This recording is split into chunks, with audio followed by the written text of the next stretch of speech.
Hello and welcome to Newscentre. I'm Parikshit Luthra. Prime Minister Narendra Modi had announced a national hydrogen mission in his independence speech last year. And today, the cabinet gave its approval to the mission with an initial outlay of over 19,700 crore rupees. The aim is to make India a global hub of green hydrogen by boosting production utilization as well as exports. The government plans to spend around 17,000 crore rupees on incentives for manufacturing and 400 crore rupees on developing green hydrogen hubs in India. The government is aiming to increase production capacity of green hydrogen to 5 million metric tons per annum by 2030. Renewable energy capacity will go up to 125 gigawatts. It also expects the mission to attract 8 lakh crore worth of investments and create over 6 lakh jobs in the next 7 years. Among other outcomes, the program will also increase export opportunities for green hydrogen, decarbonize industrial and energy sectors, and reduce India's dependence on import of fossil fuels. Let's listen in to Anurag Thakur, the Minister for I&B, while announcing the green hydrogen mission. इस mission के क्रियान्वयन से भारत को green hydrogen के उत्पादन, उपयोग और निर्यात के लिए एक ग्लोबल हब के रूप में स्थापित किया जाए, इस दृष्टि से काम किया जा रहा है। अब 2020 तक ग्रीन हाइड्रोजन की कुल डिमांड ग्लोबल की जो होगी, हमारा प्रयास है कि हम उसका कम से कम 10% भारत के लिए लाएं। All right, joining me now to take this forward is Arunabha Ghosh, CEO of the Council on Energy, Environment and Water, Shubranshu Patnaik, partner at Deloitte. Also joining us is Sandeep Kashyap, Chief Operating Officer at the ACME Group. Thank you very much for joining us. We will also be joined by Vineet Mittal of the Avaada Group shortly. But let me begin with Sandeep Kashyap right now. Sandeep Kashyap, how do you see this announcement? Does this give the industry, players like you, enough clarity to make future investments? We believe a lot of enabling schemes will still need to be rolled out by the government, but does this give a clear roadmap for about 10 years? So in fact, I would say this is a great move from Government of India. This will really help us develop initial projects to the extent of 5 to 6 million metric ton, as is envisaged by 2030. And this will really help Indian developers to look at the export markets. Till time we are able to develop complete supply chain and Indian market for the time being. If you really see the policy, it clearly indicates the initial layout of around 19,700 crores.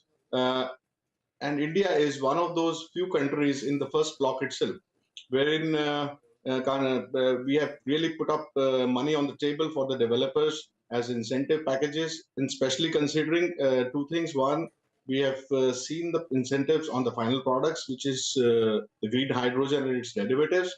And one of the key things, which is electrolyzers.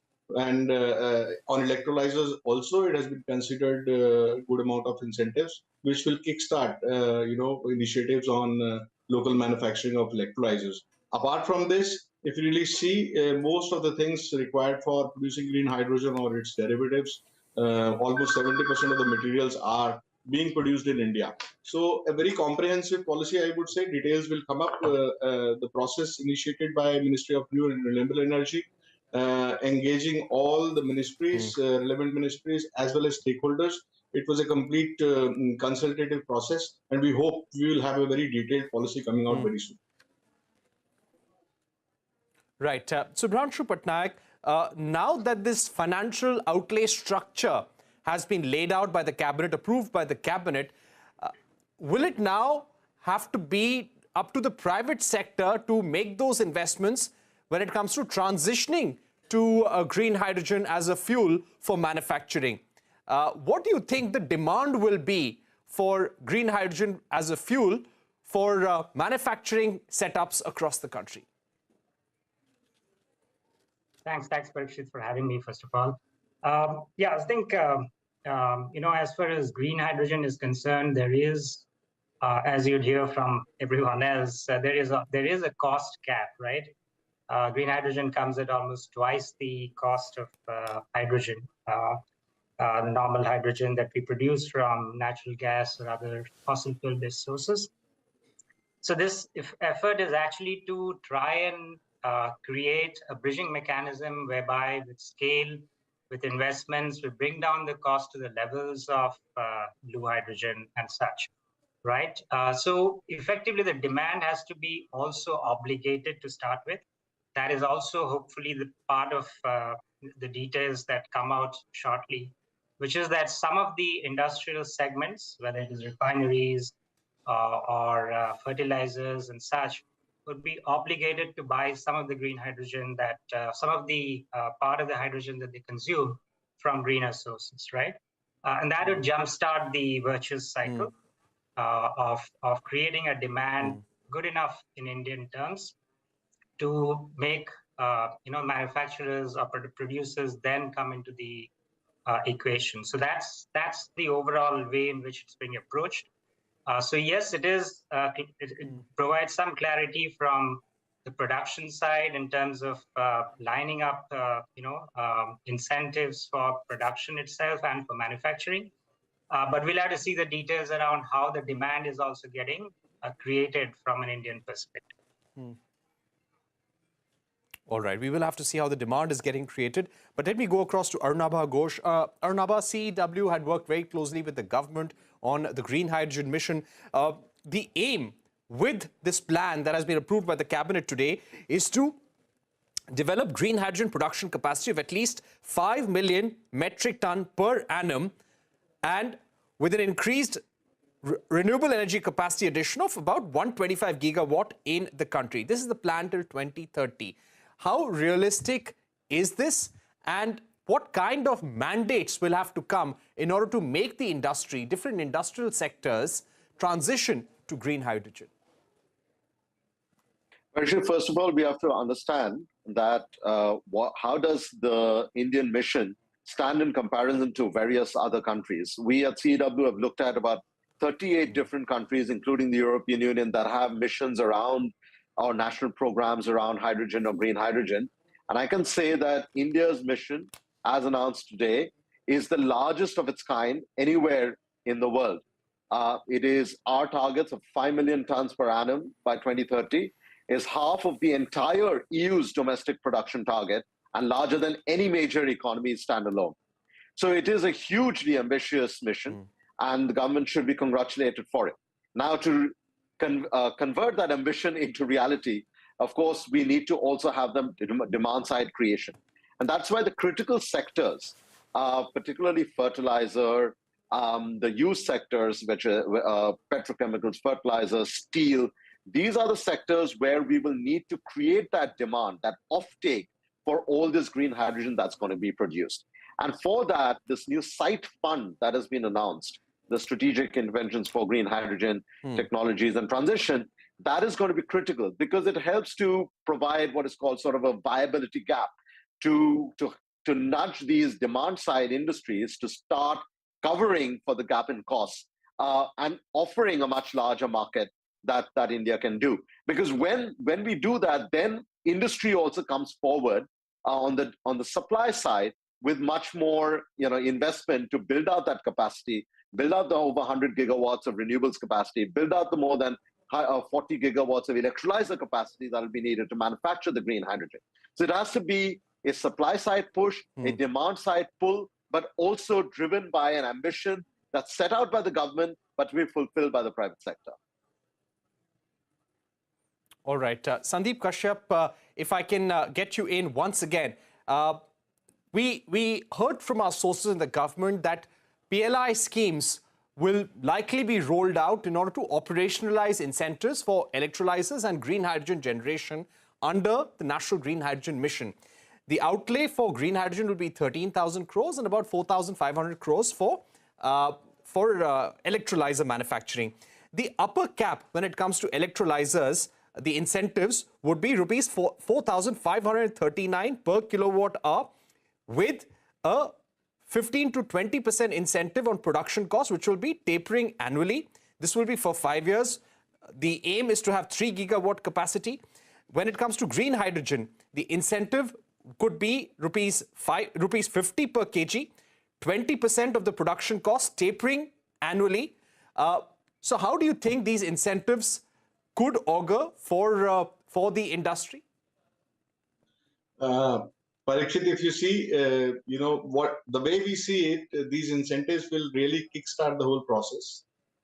This will be useful in terms of making India competitive for the export markets as far as final product is concerned, in terms of green hydrogen or its derivatives, 50 rupees per kg when you mentioned. So that is a kind of difference we see clearly. Vis-a-vis some of the countries, we have that kind of a disadvantage which has been covered in the mission. And we also believe that over a period of time, once we achieve scale and volumes by 2030, we should be able to compete in the global market without any incentives. Or if at that point in time we still would need some incentives, I think we can approach government for the same. As far as electrolyzers is concerned, these are not being manufactured much in India till now, and even companies are working on putting up capacities. They were all looking at these incentives. So as I said, this is a kickstart, and this will give an initial impetus in terms of setting up manufacturing base in India for the first few projects. And likewise, once we have the scale and volume in place with the Indian demand picking up, clubbed with the export demand, we believe by 2030 and beyond that, we should be able to compete on our own in the international market as well. Right. Shubranshu Patnaik, what are the other measures do you feel the government will have to take? There is, of course, an allocation for R&D. There is an allocation for infrastructure, transportation, development under the National Green Hydrogen Mission. But what are some of the other enabling frameworks that the government will have to come up with in order to make sure that there is demand and the green hydrogen setup really takes off? And realistically speaking, what is the current quantum of electrolyzer manufacturing in India and green hydrogen generation capacity that we have right now? Right. So currently, hardly any, as Sandeep rightly pointed out, there's hardly any electrolyzer manufacturing capacity. Mind you, the electrolyzers requirement were also modest and smaller in capacity as far as sizes are concerned. What we're talking of is a quantum jump. So therefore, it's a different scale altogether that we are discussing as of now. And there was obviously no green hydrogen. Hydrogen was produced from natural gas, so it was all blue and other shades in between, but definitely not green. So we are looking at green hydrogen in a different light altogether. Now, what else is required? I think a couple of other things. Mind you, this is just the beginning, as Sandeep and Arunabha have also been stressing on. This is essentially putting the building blocks for positioning India favorably in terms of a policy regime which the private sector can benefit from. But the user industries that exist today, where specifically consuming hydrogen, not necessarily green hydrogen, you would require green hydrogen as a transitioning mechanism, as an energy transition mechanism for hard-to-abate sectors and for long-haul transportation as you move ahead, right? That also is a hard-to-abate segment. Now, making that transition in the industries itself, basically making sure that those industries also transit, whether it is steel, whether it is cement, long-haul transportation, which will be a major user of hydrogen going forward, shipping, aviation, all of that. This is part of a global market, right? And India will be a producer economy as far as some of these manufacturing segments are concerned, industrial segments are concerned. So it is important that we continue to have transition effected properly, right? And that is the focus of the government of India, which is they recognize that green hydrogen is a means for decarbonizing the economy itself, right? And particularly in the hard-to-abate segment. So there are measures that need to be taken from a user segment perspective also, which is how do you transition these respective industry segments to adopt green hydrogen. That would be one of the focus areas. But there are other smaller issues also to be addressed. For instance, there is the talk about exports.